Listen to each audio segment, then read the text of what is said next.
Vážené dámy, vážení páni, stretávame sa tu na symbolických miestach, na mieste plastiky stromu života, ako i za nami vysadeného stromu mieru. A preto mi dovolte, aby som začal túto tlačovú konferenciu trošku netradične ako lekár.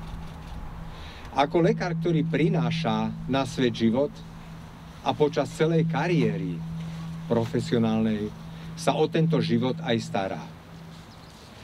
A toto miesto môžeme vnímať rovnako. Možno aj vy cítite určité prepojenie. Život, zdravie, mier. Mier a zdravie nie sú všetko, ale bez nich všetko sa stáva ničím. O tomto bude aj dnešná tlačová konferencia a bude aj o zásadnom vyhlásení platformy 7 statočných žien v našej strane Spájame občanov Slovenska SOS-K. Len na pripomenutie zopakujem, že ide o platformu nezávislých kandidátok bez politickej príslušnosti. Sme jediná strana, ktorá má kandidátky len ženy, odborníčky, občianske aktivistky, ktoré majú už skúsenosti, ale i výsledky pri tvorbe, realizácii, ale i kontrole verejnej politiky. Ale ústredným programom našej platformy od samého začiatku je zápas o trvalý mier. A to sme vlastne zdôrazňovali aj na našej prvej tlačovej konferencii v marci tohto roku. Žijeme vo veľmi zvláštnej dobe, kde vojna je viac ako mier a kde zbrane sú viac ako chlieb. Na jednej strane je tu iniciatíva pápeža Františka o mieri, ktorá žiaľ nemá odozvu u zodpovedných politikov. A na druhej strane je schizofrenia.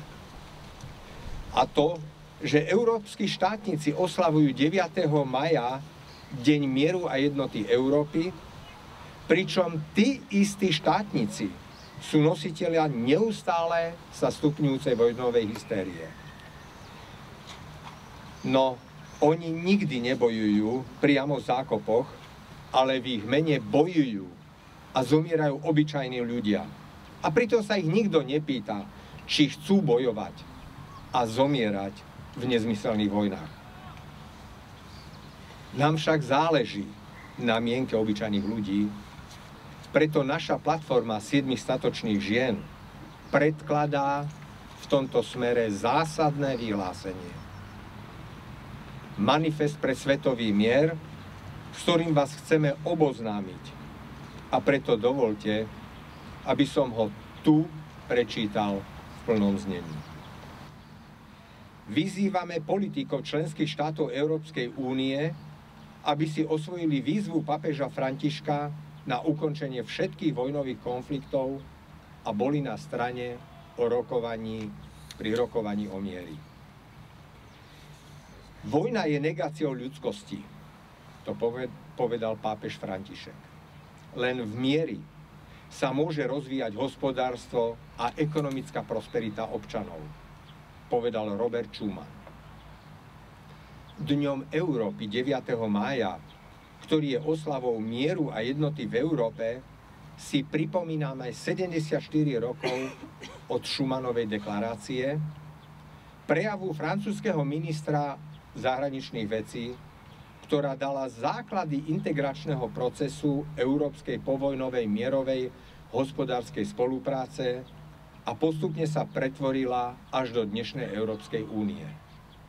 Jeho myšlienkou bolo, že previazanie hospodárskych záujmov pomôže zvýšiť životnú úroveň a bude prvým krokom k zjednotenej Európy.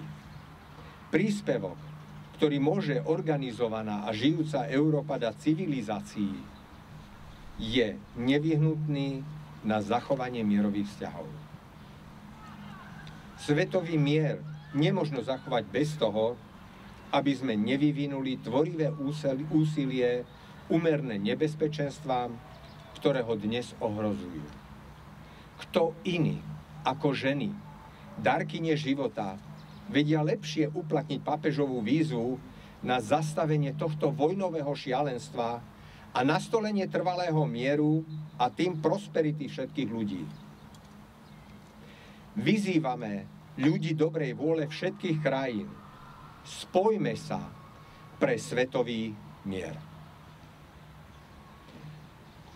A mnohí sa budete pýtať, že ako chceme docieliť a zabezpečiť, aby sa táto naša iniciatíva dostala aj do ostatných krajín a prešla prakticky medzi všetkých ľudí. Chcem pripomenúť a hlavne zdôrazniť, že ide o celosvetovú kampaň, ktorú začíname v mestách a obciach po Slovensku. Našou holubicou sú, ako ste si všimli, sú biele balóny, na ktoré sa budú ľudia podpisovať a symbolicky ich vypustia v sídle Európskeho parlamentu v Bruseli, kde aj odovzdáme tento manifest. Na jeho naplnenie oslovíme však všetky relevantné inštitúcie Európskej únie a strany Európskeho parlamentu. A tiež oslovíme aj pápeža Františka v Ríme. A teraz mi dovolte, aby som vám predstavil tu prítomné kandidátky z platformy 7 statočných žien. Libuša Nicholson. Som nezávislá komunálna poslankyňa a občianskoprávna aktivistka. Do Europarlamentu sa uchádzam ako nezávislá kandidátka v platforme 7 statočných žien. Spájaním ľudskosti, vytrvalosti, skúsenosťami zo zahraničia a odvahy občianskej aktivity na strane občanov, na strane Slovenska a mieru. Mám v srdci Slovensko a Európu, silnejšiu, občiansku a suverénnu. A na záver môjho krátkeho vystúpenia by som rada spomenula jeden citát, ktorý je môjmu srdcu obzvlášť blízky. Svetca Piera Furiera. Nikomu neškodiť a každému osožiť. A toto by bolo moje krédo na môj mandát, moju službu občanom aj v Európskom parlamente. Mier s nami. Ďakujem pekne. Poprosil by som ďalšiu kandidátku Zuzanu Fialovú. Dobrý deň, dovoľte, aby som sa predstavila. Moje meno je Zuzana Fialová a som nezávislá kandidátka číslo 5 z platformy 7 statočných žien, ktoré kandidujú do Europarlamentu za stranu Spájame občanov Slovenska, SOSK. V období, keď pociťujeme, že ľudia sú rozdelení na dva tábory, naším cieľom je ľudí spájať. Všetci chceme v podstate to isté, žiť v mieri, mať sa dobre, mať peknú rodinu a mať všetko potrebné k spokojnému životu. Dosiahneme prosperitu a mier dosiahneme iba tak, že sa všetci spojíme a budeme to budovať spolu. To je taká naša priorita a samozrejme, že radi sa zúčastníme volieb a chceme doplniť to radou poslancov ľudí vzdelaných, čestných, ľudí, ktorí majú vôľu a odvahu výjsť z každodenného života a prispieť k tomu, aby sme budovali našu krajinu a zastupovať v Europarlamente zodpovedne, čestne a obhájiť Slovensko, jeho záujmy v rámci Európy. A to je asi to najdôležitejšie, čo som chcela povedať. Ďakujem. Ďakujem pekne pani Fialovej. Teraz by som pozval ďalšiu kandidátku, Petru Bertovú Polovkovú.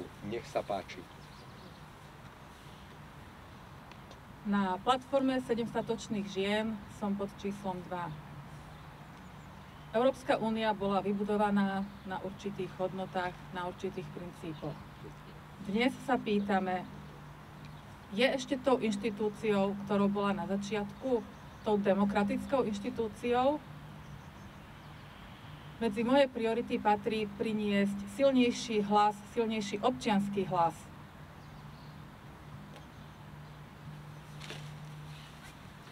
Ďakujem pekne a posledná vystúpi pani Dagmar Vajsabelová, naša kandidátka zo 7 statočných. Nech sa páči.